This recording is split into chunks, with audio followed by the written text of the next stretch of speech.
morning students, welcome in online class. In class today we will read chapter 2 from trade to trade. इसके पहले भी मैंने आपको इसके in previous class we had read Tipu Sultan with wars with Marathas. ठीक है.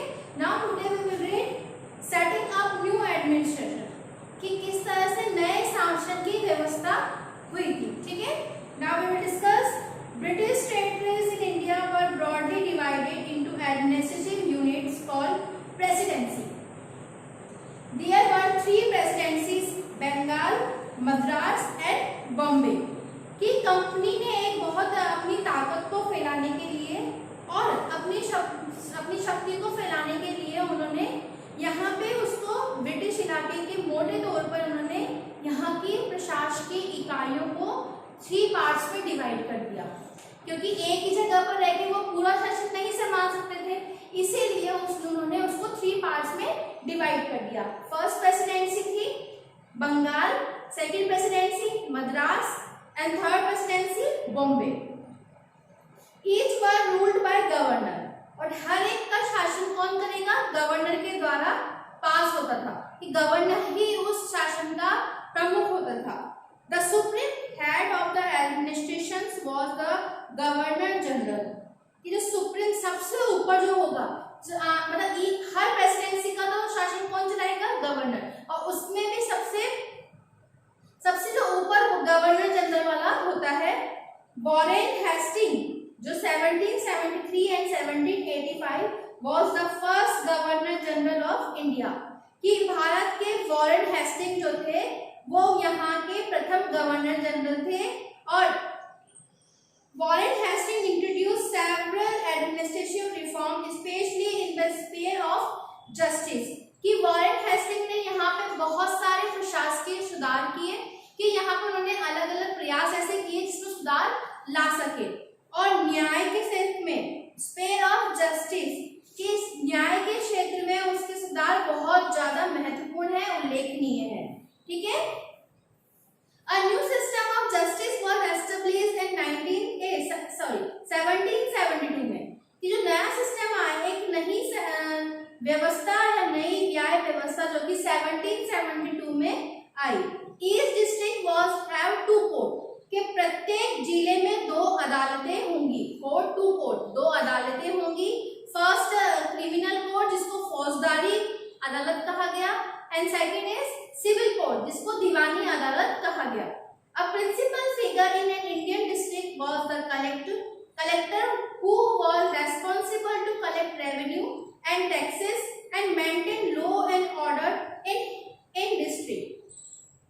कि दीवानी इसमें क्या था अदालतों में, कि 2 अदालतें थी, और जिला कलेक्टर के दीवानी अदालत में कि इंडियन डिस्ट्रिक्ट भारतीय जिला का उसमें कि the collector who was responsible, general governor general जो था वही पूर्ण तरह से जिम्मेदार होता था टू कलेक्ट रेवेन्यू करों को इकट्ठा करना, एंड लगान इकट्ठा करना, एंड मेंटेन लॉ और कानून को मेंटेन करना, एंड ऑर्डर टू डिस्ट्रिक्ट और ऑर्डर डिस्ट्रिक्ट को जिलों को अपने आदेश पहुंचाना. तो ये सभी का दायित्व किसका था? गवर्नर का था. अब the criminal court were still under a काजी एंड मुफ्ती. कि जो क्रिमिनल कोर्ट जो था, फौजदारी कोर्ट जो था, वो यहाँ पे काजी और मुफ्ती के अंतर्गत आता था. काजी और मुफ्ती वो होता है कि ये मुस्लिम संप्रदाय का एक न्याय बनाने वाला या न्याय को प्रस्तुत करने वाला होता है, और जो वो बोलता है काजी उसको आदेश को सब लोगों तक पहुंचाता है. तो मुफ्ती और काजी के अंतर्गत ही वो कलेक्टर की निगरानी में काम करते थे. A major problem was the Brahman Pandit gave different interpretations of local law based on different schools of धर्मशास्त्र.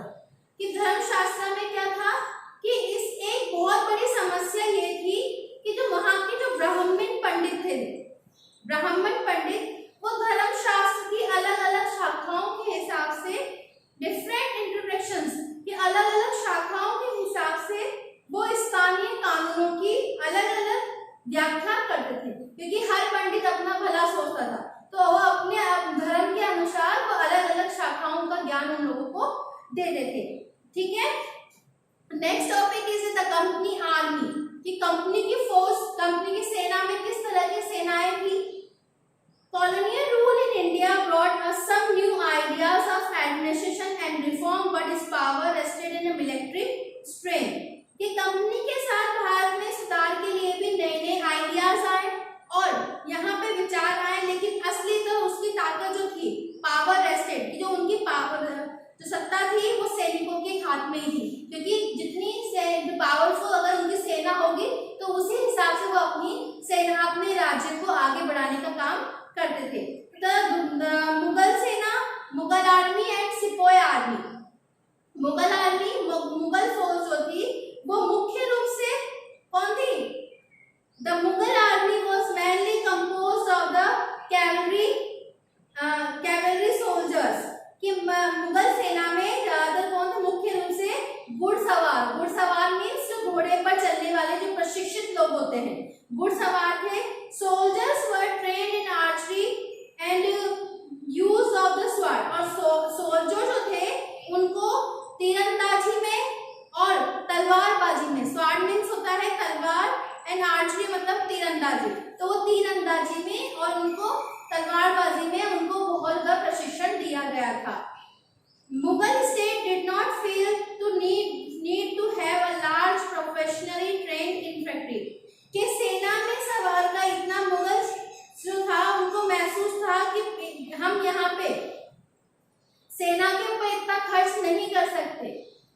The rural areas had a large number of army peasants and the local zamindars often supplied the Mughals and the pedal soldiers. कि जो the rural areas जो थे, ग्रामीण क्षेत्र जो थे, ग्रामीण इलाकों में सशस्त्र किसानों की संख्या बहुत ज्यादा थी। कि वहाँ पे जो जिनके पास जो सशस्त्र होते थे तो वो वहाँ पे उनकी संख्या उनके वहाँ पे बहुत ज्यादा थी। तो वहाँ के जो often supply to Mughals and पैदल सोल्जर, कि वहाँ के जमींदार थे वो मुगलों को जरूरत पड़ने पर पैदल सिपाहियां भी उनको पहुँचाते थे। A change occurred in the 18th century when Mughal successor state like Awadh एवं Banaras started recruiting peasants into their armies and training them as professional soldiers. कि 18वीं शताब्दी के जब अवध में और बनारस जैसी रियासतों में किसानों को भर्ती करके उन्हें पेशेवर सैनिक प्रशिक्षण दिया जाने लगा, तो ये सूरत बदलने लगी कि अब जैसे जैसे उनको प्रशिक्षण दिया जाने लगा गांव 18th सेंचुरी में, कि अवध और बनारस के किसानों को, तो वहां की सूरत क्या है, वहां के लोगों की, वहां की दशा ही थोड़ी चेंज होने लगी। अब नेक्स्ट है sepoy army. The East India Company adopted the same method। कि जो ईस्ट इंडिया कंपनी ने भी यही तकनीकों को अपनाया कि कैसे हम वहां से किसानों को लाकर उनको प्रशिक्षित करके अपनी सेना में उनको पावरफुल सेना का गठन कर सके। तो उन्होंने भी अपनी इसी को अपनाया और when it began retirement for its own army which came to be known as the Sepoy Army from the Indian word सिपाही, जो कि अपने इंडियन वर्ड सिपाही का ही एक रूप है, जो उसमें उन्होंने यहाँ पे अपनी सेना में, जब ईस्ट इंडिया कंपनी ने जब सेना के लिए भर्ती शुरू की तो उसने भी यही तरीका अपनाया और अंग्रेजी सेना को सिपोय, जो कि हमारे भारतीय शब्द सिपाही से ही बना है, आर्मी कहते थे। As warfare technology changed from 1820, the cavalry requirements of the company's army declined। कि 1820 के दशक से जैसे जैसे युद्ध तकनीक बदलने लगी, कंपनी की सेना में घुड़सवार टुकड़ियों की जबरदस्त कमी होती चली गई। British at the time were fighting was Burma, Afghanistan and Egypt, where soldiers were armed with musket and the matchlock। कि उन्होंने जैसे, इसकी वजह ये थी कि ब्रिटिश साम्राज्य बर्मा, अफगानिस्तान और इजिप्ट इनसे मिस्र से लड़ रहा था, जहां सिपाही मस्केट मतलब होता है तोड़ेदार जो बंदूक होती है, बंदूक और मैचलॉक से लैस होते थे। कंपनी की सेना सिपाहियों को बदलती आवश्यकताओं पर ध्यान नहीं दे रही थी और पैदल उनकी इसी से उनकी परेशानी बढ़ रही थी। In the early 19th century the British developed a uniform military culture.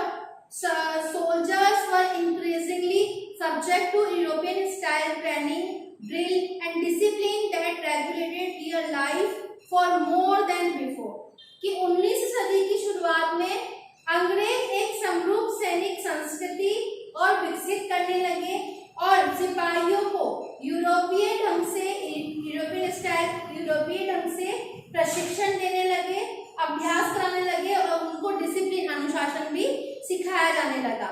ठीक है, नेक्स्ट है कंक्लूजन कि इससे क्या निष्कर्ष निकलता है कि इस चैप्टर से हमने क्या सीखा कि gradually the East India Company was transferred from the trading company to a territorial colonial power, कि ईस्ट इंडिया कंपनी व्यापारिक कंपनी से बढ़ते बढ़ते यहाँ पे हमारी भौगोलिक औपनिवेशिक शक्ति बन गई। सिंपल से कि वो यहाँ तो आई थी व्यापार ट्रेड करने, लेकिन धीरे धीरे उसने यहाँ पर ही अपना साम्राज्य फैलाना शुरू कर दिया। The arrival of new system technology in the early 19th century also aided this process, कि 19वीं सदी की शुरुआत में नई भाप तकनीक अराइवल न्यू स्टीम टेक्नोलॉजी नई भाप तकनीक और आने से ये प्रक्रिया और तेज हो गई। Till then it would take anywhere between 6 and 8 months to travel to India by sea, कि जब ये समुद्र मार्ग से भारत पहुंचने में 6 से 8 महीने का समय लग जाता था, तो steam ships reduce the journey time to 3 weeks, enabling more Britisher then families to come far off country like India। तो भाप से चलने वाले जहाजों ने इस यात्रा को, जो पहले 6 से 8 महीनों के बीच में चलती थी, उसको कम करके उन्होंने क्या किया, उसको 3 से 4 हफ्तों में बदल दिया। इसके बाद तो जैसे ज्यादा से ज्यादा अंग्रेज और उनके परिवार जैसे भारत पर ही आने लगे। By 1857 the East India Company had virtually the whole of the India under its control, कि 1857 के तक भारतीयों के बहुत सारे आबादी पर हमारे यहाँ पर ईस्ट इंडिया कंपनी ने अपना कब्जा स्थापित कर लिया था और यहाँ पे उन्होंने संपूर्ण राज्यों पर, संपूर्ण रियासतों पर, देशी रियासतों पर, उन सभी पर उन्होंने धीरे धीरे व्यापार करते करते करते उन्होंने वहां पर अपना कब्जा ही स्थापित कर लिया और वहां पे वो अपने फूट डालो और राज करो वो वाली नीति से उन्होंने यहाँ पे भारतीयों को अपना गुलाम बना लिया। ठीक है, your chapter